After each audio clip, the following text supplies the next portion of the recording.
नमस्कार प्रिय साथियों। मैं हूं आपका दोस्त केबी और केबी परिवार में एक बार फिर से आप सभी का स्वागत है। आज के इस वीडियो में हम लोग भारतीय भूगोल के अंतर्गत सड़क परिवहन के बारे में बात करेंगे। तो सबसे पहले हम लोग कैटेगराइज करेंगे परिवहन को भारत में।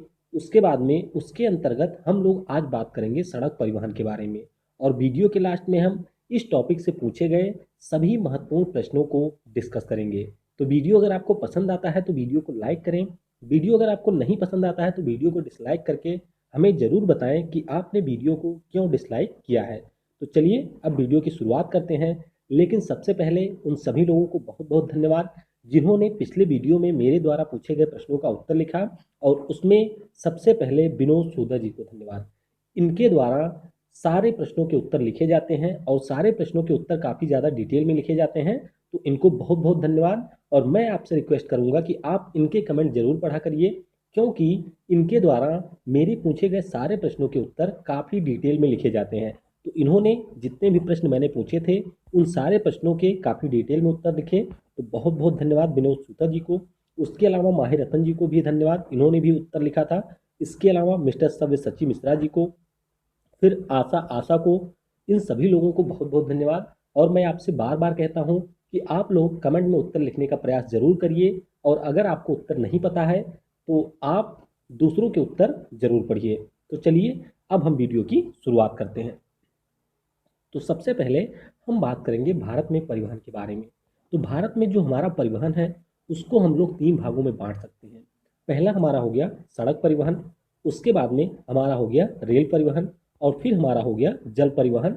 इसके अलावा वायु मार्ग का भी परिवहन है, तो उसको भी हम लोग अलग से डिस्कस करेंगे। तो ये तीन हमारे हो गए मुख्य। अब इसमें हम लोग आज डिस्कस करेंगे सड़क परिवहन के बारे में। तो आइए सड़क परिवहन के अंतर्गत क्या क्या चीज़ें आती हैं आइए उनको देख लेते हैं। सबसे पहले तो हमारे राष्ट्रीय राजमार्ग हो गए, यानी कि जो भी हमारे नेशनल हाईवे होते हैं।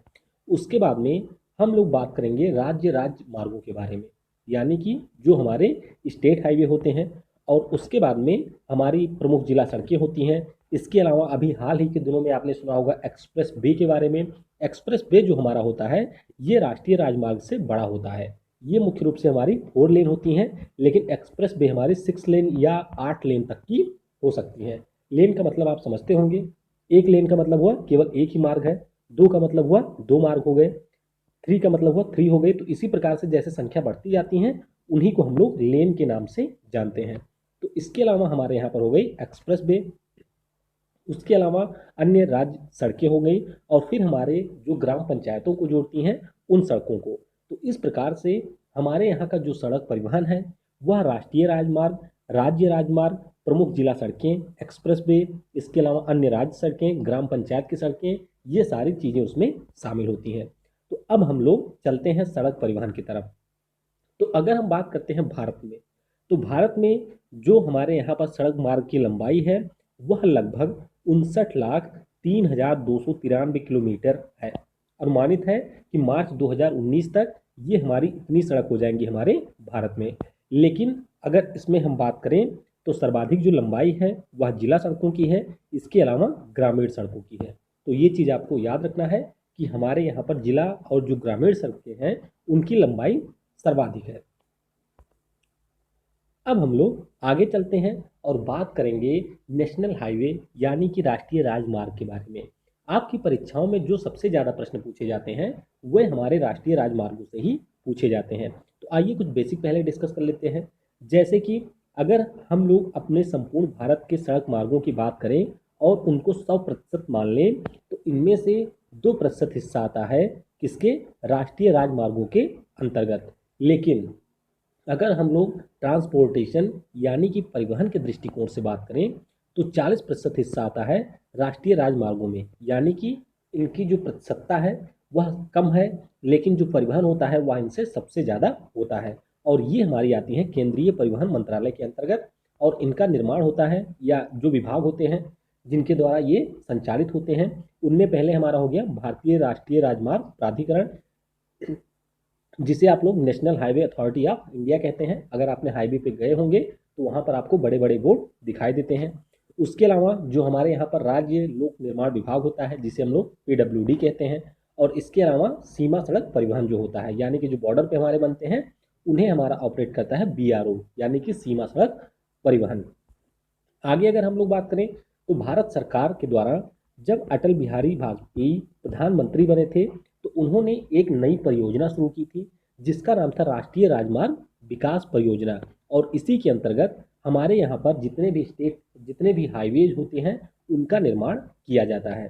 तो अब हम लोग आगे चलते हैं और मैप के जरिए मैं आपको कोशिश करूंगा कि सारे जितने भी प्रमुख राज्य मार्ग हैं, राष्ट्रीय राजमार्ग हैं, उनके बारे में आपको बताऊं। तो चलिए पहले हम लोकेशन देखते हैं, फिर हम लोग आगे इन मार्गों को डिस्कस करेंगे। तो सबसे पहले जम्मू कश्मीर में चलेंगे और यहाँ पर जो आपको ये पॉइंट दिख रहा है, ये हमारे जम्मू कश्मीर की राजधानी श्रीनगर। उसके बाद में आप नीचे आएंगे पंजाब में, तो यहाँ पर है अमृतसर। तो अगर हम लोग श्रीनगर को अमृतसर से मिला दें, यानी कि जो हमारा हाईवे श्रीनगर से अमृतसर के बीच में बना हुआ है, इसे हम लोग कहते हैं नेशनल हाईवे 1A। क्या नाम है इसका? National highway 1A। तो ये आपको याद रखना है। उसके बाद में जब हम यहाँ से आगे आएंगे तो आगे हमारा है अंबाला। अंबाला के बाद में हमारे भारत की राजधानी जो कि है दिल्ली। तो अमृतसर से होकर के अंबाला को मिलाएंगे और अंबाला से दिल्ली को, तो ये जो हमारा हाईवे बनेगा इसे हम लोग कहेंगे नेशनल हाईवे 1। तो आपको याद रखना है कि ये हमारा है नेशनल हाईवे 1। उसके बाद में दिल्ली के बाद में हम आ जाएंगे उत्तर प्रदेश में, तो यहाँ पर है आगरा। आगरा के बाद में आपको मिलेगा इलाहाबाद। इलाहाबाद के बाद आपको देखने को मिलेगा वाराणसी। वाराणसी के बाद में आपको देखने को मिलेगा रानीगंज बिहार में। फिर हम लोग नीचे आ जाएंगे कोलकाता में, रानीगंज सॉरी झारखंड में है। तो ये जो हमारा पूरा मार्ग है, इसको जब हम इस प्रकार से मिला देंगे, यानी दिल्ली से आगरा, आगरा से इलाहाबाद, इलाहाबाद से वाराणसी, वाराणसी से रानीगंज, रानीगंज से कोलकाता, तो इसे हम लोग नाम देते हैं नेशनल हाईवे 2। और यही जो हमारा पूरा मार्ग है, यानी कि नेशनल हाईवे 1 और नेशनल हाईवे 2, इनको हम लोग कंप्लीटली रूप से GT रोड भी कहते हैं, ग्रांड ट्रंक रोड जिसे आप लोग कहते हैं, जिसे सिरसा सूरी ने बनवाया था। तो सबसे पहले इस रोड को किसने बनवाया था, ये मैं आपको इतिहास के वीडियो में बता चुका हूँ।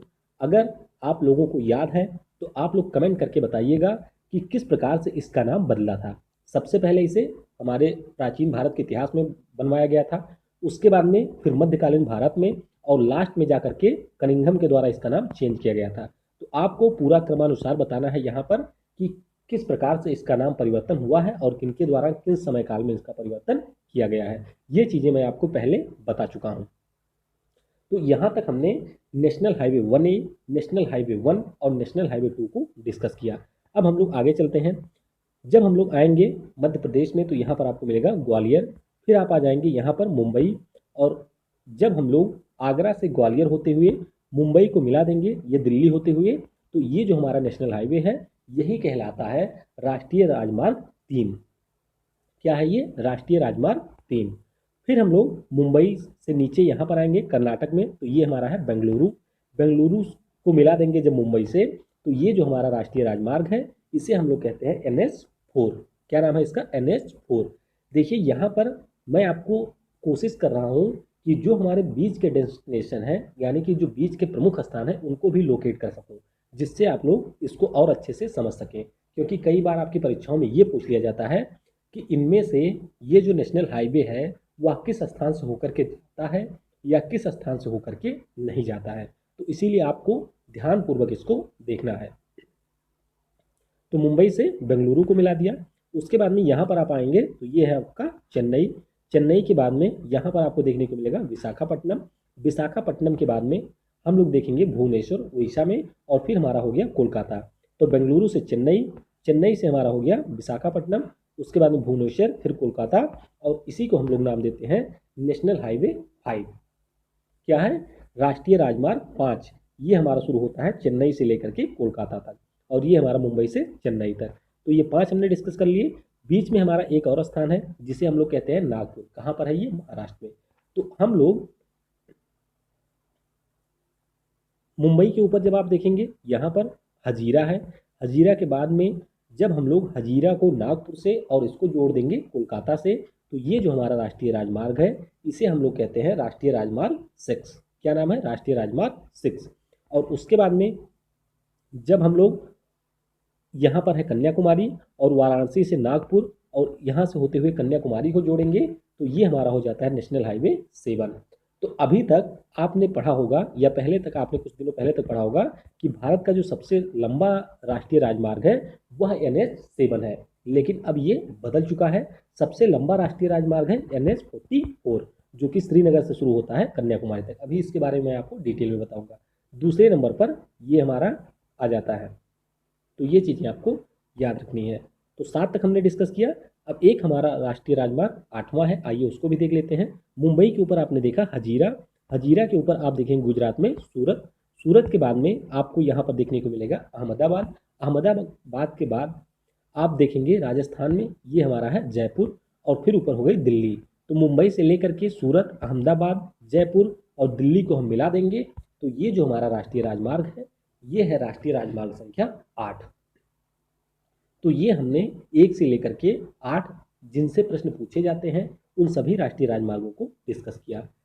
अब हम लोग थोड़ा सा आगे चलते हैं और इसी से संबंधित कुछ योजनाएं हैं उनके बारे में बात कर लेते हैं। तो यहाँ पर आपको देखने को मिलेगा दिल्ली, फिर आप यहाँ पर देखेंगे मुंबई, मुंबई के बाद में यहाँ पर आपको देखने को मिलेगा बेंगलुरु, बेंगलुरु के बाद में यहाँ पर है चेन्नई, और चेन्नई के बाद में ये आपका हो गया कोलकाता।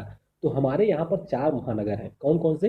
दिल्ली, मुंबई, चेन्नई और कोलकाता। अब इनको भी जोड़ा गया है और इस प्रकार से ये आपस में कनेक्टेड हैं, और इसी को हम लोग कहते हैं स्वर्णिम चतुर्भुज परियोजना, या इसे हम लोग कहते हैं गोल्डन क्वाड्रिलेटरल परियोजना या स्कीम। तो इसके अंतर्गत इन्हें जोड़ा गया है और ये इनके अंतर्गत दिल्ली, मुंबई, चेन्नई और कोलकाता को आपस में लिंक किया गया है। कुल लंबाई इसकी है 5846 किलोमीटर। बीच की अगर हम बात करें तो दिल्ली मुंबई के बीच हो गया 1419, उसके बाद में मुंबई चेन्नई के बीच हो गया 1290, चेन्नई कोलकाता के बीच हो गया 1684 और कोलकाता से दिल्ली के बीच में हो गया 1453। तो ये मैंने आपको हाईवे के बारे में बताया, जैसे ये 8 था, ये 2 था, इस प्रकार से मैंने आपको बताया भी था इनके बारे में, तो आपको याद रखना है। और एक हमारी और परियोजना है, आइए उसको भी देखते हैं। जैसे कि यहाँ पर हमारा हो गया श्रीनगर, श्रीनगर के बाद में यहाँ पर नीचे आपका हो गया कन्याकुमारी, कन्याकुमारी को जो हमारा राष्ट्रीय राजमार्ग जोड़ता है श्रीनगर से, इसे हम लोग नाम देते हैं उत्तर पश्चिम दक्षिण उत्तर गलियारा। अभी मैं आपको इसको डिटेल बताऊंगा। आगे देखिए, ये हमारा हो गया गुजरात में पोरबंदर, यहाँ पर ध्यान दीजिएगा गुजरात में। उसके बाद में ऊपर हो गया लखनऊ, फिर हमारा हो गया गोरखपुर, फिर हमारा हो गया पूर्णिया बिहार में, और फिर हो गया सिलचर असम में। तो यहाँ से पोरबंदर से लेकर के हमारा जो एक मार्ग है जो कि जोड़ता है सिलचर को, यानी कि उत्तर पूर्वी भारत को, ये हमारा होता है पूरब पश्चिम गलियारा। तो ये भी आपको याद रखना है। और जहाँ पर ये दोनों आपस में कट करती हैं वो हमारा है उत्तर प्रदेश का झांसी। तो आगे हम जब बात करेंगे इसके बारे में, तो उत्तर दक्षिण जो गलियारा है ये हमारा शुरू होता है श्रीनगर से लेकर के कन्याकुमारी तक, और यही हमारा है NH44 जो कि सबसे लंबा है। सबसे छोटा अगर आपसे पूछा जाएगा तो वो हमारा है NH47A, जो कि आपका कहाँ पर है? केरल में, लगभग 6 किलोमीटर लंबा है। तो उत्तर दक्षिण गलियारा श्रीनगर से कन्याकुमारी 4000, और उसके बाद में ये हमारा पूर्व पश्चिम गलियारा हो गया पोरबंदर से सिलचर 3300 किलोमीटर। तो ये हमने बात की। आपको यहाँ पर लोकेशन बीच बीच के याद रखने हैं, और जहाँ पर ये दोनों कट करती हैं यानी कि झांसी, ये कई बार पूछा गया है, तो इसको भी आपको याद रखना है।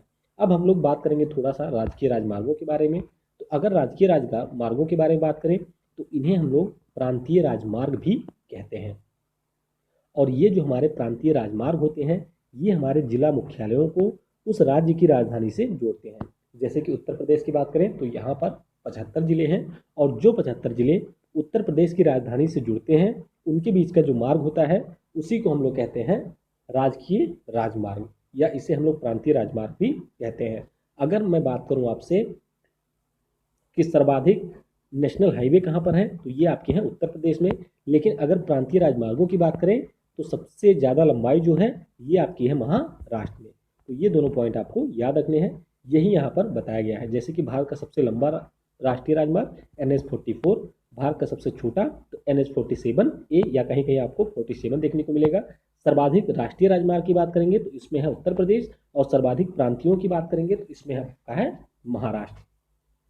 तो यहाँ तक हमने सारी चीज़ें डिस्कस कर ली, यानी कि कथा यहीं पर समाप्त होता है और अब शुरू होता है प्रसाद वितरण का समय। तो पहला सवाल है आप लोगों के लिए कि विश्व की विशालतम सड़क प्रणालियों में भारत का कौन सा स्थान है। तो भारत की अगर हम बात करें तो सबसे ज़्यादा सड़क आपके हैं यूएसए में, उसके बाद में आपके हैं भारत में, तीसरे स्थान पर है चीन, चौथे पे आपका है ब्राज़ील। तो ये आपके 4 प्रमुख हो गए। तो इसमें से सही उत्तर होगा बी, यानी कि दूसरा। अगला प्रश्न है कि भारत में सबसे लंबा राष्ट्रीय राजमार्ग कौन सा है। तो ये जब प्रश्न पूछा गया था तो उस समय सबसे लंबा कौन था, 7 था। लेकिन अब यहाँ पर ये उत्तर सही नहीं होगा, अब हमारा हो जाएगा 44। अगला प्रश्न है कि NH4 निम्नलिखित में से होकर के जाता है। तो NH4 को हमने देखा था, ये शुरू होता था मुंबई से और जाता कहाँ तक था, बेंगलोर तक। तो यहाँ पर अगर हम लोग बात करते हैं NH4 की तो इसका सही उत्तर होगा डी। ये आपका महाराष्ट्र से शुरू होता है, आंध्र प्रदेश, कर्नाटक के कुछ हिस्से में इंटर करता है और फिर आता है तमिलनाडु में। तो ये पूरा आपका हो गया NH4। अगला प्रश्न है कि NH4 कहाँ से नहीं गुजरता है। तो NH4 मैंने आपको बताया था कि ये हमारे केरल से नहीं गुजरता है। अगला प्रश्न है, इस सारे प्रश्नों में उत्तर शायद पहले ही लिखे हुए हैं। तो निम्नलिखित में से किस राज्य से राष्ट्रीय राजमार्ग की सर्वाधिक लंबाई पाई जाती है। तो उत्तर क्या होगा, उत्तर प्रदेश। अगला प्रश्न है कि भारत के निम्न राज्यों में से किसके प्रांतीय राजमार्गों की सर्वाधिक, प्रांतियों की मैंने आपको बताई थी महाराष्ट्र। अगला प्रश्न है कि स्वर्ण चतुर्भुज परियोजना किसके विकास से है। तो ये मैंने आपको बताया था, ये हमारा राष्ट्रीय राजमार्ग है। अगला प्रश्न है कि भारत की स्वर्णिम चतुर्भुज परियोजना जोड़ती है। तो ये जोड़ती है दिल्ली, मुंबई, चेन्नई, कोलकाता को। अगला प्रश्न है कि प्रधानमंत्री भारत जोड़ो परियोजना किससे संबंधित है। तो ये हमारे राजमार्गों के विकास से। अगला सवाल है कि पूर्व पश्चिम व उत्तर दक्षिण एक्सप्रेस राजमार्ग एक दूसरे को कहाँ पर काटते हैं। तो ये मैंने आपको बता ही दिया था, झांसी में। अगला प्रश्न है कि उत्तर प्रदेश व पूर्व पश्चिम कॉरिडोर सुपर हाईवे का मिलन कस्बा कहाँ है। तो ये भी आपका झांसी है। अगला प्रश्न है कि कौन सा नगर NH3 से नहीं जुड़ा हुआ है। तो NH3 की बात करें तो भोपाल नहीं जुड़ा हुआ है, आपको याद रखना है, भोपाल इससे नहीं जुड़ा हुआ है। बाकी ये कहाँ शुरू होता है, दिल्ली से, और कहाँ तक आता है, मुंबई तक। तो ये आपको याद रखना है। अगला प्रश्न है कि अमृतसर से दिल्ली होकर कोलकाता तक के राष्ट्रीय राजमार्ग को क्या कहते हैं। तो ये मैंने आपको बताया था कि ये आपका क्या है, NH2। अगला प्रश्न है कि भारत का 40% परिवहन होता है। तो ये होता है राष्ट्रीय राजमार्गों से। और जवाहर सुरंग की बात की गई है यहाँ पर, तो ये आपकी होती है बनिहाल दर्रे से। कौन सी, जवाहर सुरंग आपकी बनिहाल दर्रे से। ये दर्रे वाले वीडियो में भी मैंने आपको बताया था। अगला प्रश्न है कि भारत में देश के कुल यातायात में सड़क यातायात का भाग कितना है। तो ये भाग है 80%। उसके बाद में आखिरी प्रश्न है कि भारत का सबसे लंबा राष्ट्रीय राजमार्ग कौन सा है। तो ये है NH44। और भारत का सबसे छोटा राजमार्ग कौन सा है। तो ये आपका है NH47। तो ऑप्शन सी यहाँ पर करेक्ट होगा। और PDF के लिए मैंने आपको बता दिया है, आपको लिंक प्रोवाइड करा दी जाएगी और उस लिंक पर आप क्लिक करेंगे तो वहाँ से जाकर के आप वीडियो देख सकते हैं, कुछ प्रमुख चीज़ें वहाँ पर पढ़ सकते हैं और नीचे लिंक मिलेगी, वहाँ से आप डाउनलोड कर सकते हैं। ब्लॉग का नाम आपको डिस्क्रिप्शन में सबसे ऊपर मिल जाएगा, उसी ब्लॉग पर आप जाएंगे। हालांकि अभी मैं काम उस पर कर रहा हूँ, थोड़ा सा मुझे आता नहीं है बहुत ज़्यादा, मैं सीख करके बनाने की कोशिश कर रहा हूँ जिससे आपको आसानी से क्रमबद्ध सारे वीडियो की PDF मिल सके। तो इस वीडियो में फ़िलहाल के लिए इतना ही। कल हम लोग रेल परिवहन के बारे में बात करेंगे। वीडियो को आपने समय दिया उसके लिए आप सभी को बहुत बहुत धन्यवाद। Thanks for listening. जय हिंद, जय भारत। पढ़ेगा भारत तो बढ़ेगा भारत।